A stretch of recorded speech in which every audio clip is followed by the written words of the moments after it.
Takže čau lidi, vítám vás Matěj Řezník neboli Studio Game.cz. Dneska si ukážeme, jak se stáhnout do GTA 5 trainery, všelijaký takový hovadiny. Takže jdem na to.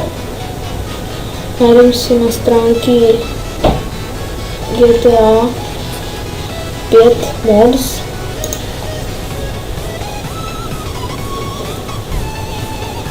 A tady teďka dáme tady tu lupu a si napíšeme trainer. Jo, dáte tady tohle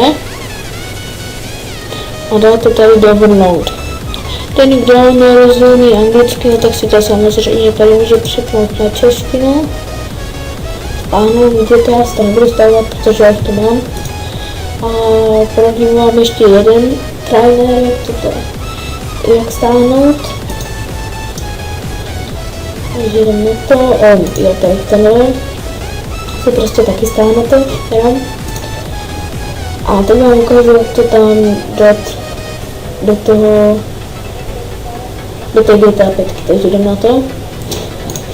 Otevřete si složku, dáte stažené soubory a teďka dáte script hook nebo trainer, nebo jak jste si stáhli to první, tak tohle.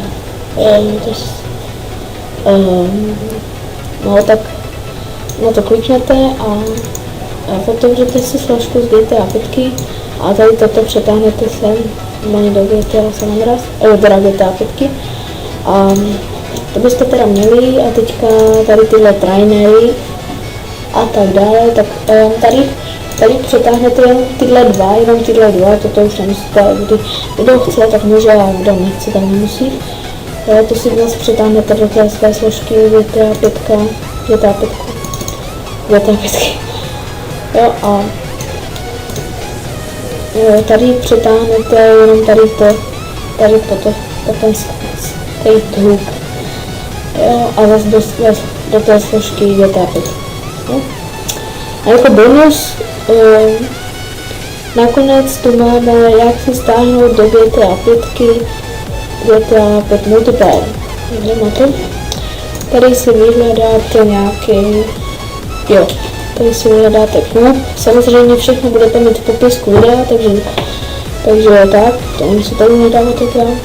A kdo chce, tak můžu. Tak, teďka dáte, jak jste mohli vidět první, no tak dáte tady dáte download a zase vám to stáhne. A to bude vaše, takže to si naklikáte a teďka dáte klient a vytvoříte si složku GTA 5C Scripts. A tam si to přetáhnete. Počkejte. Scripts. Dáte, přetáhnete. Já už to tam mám.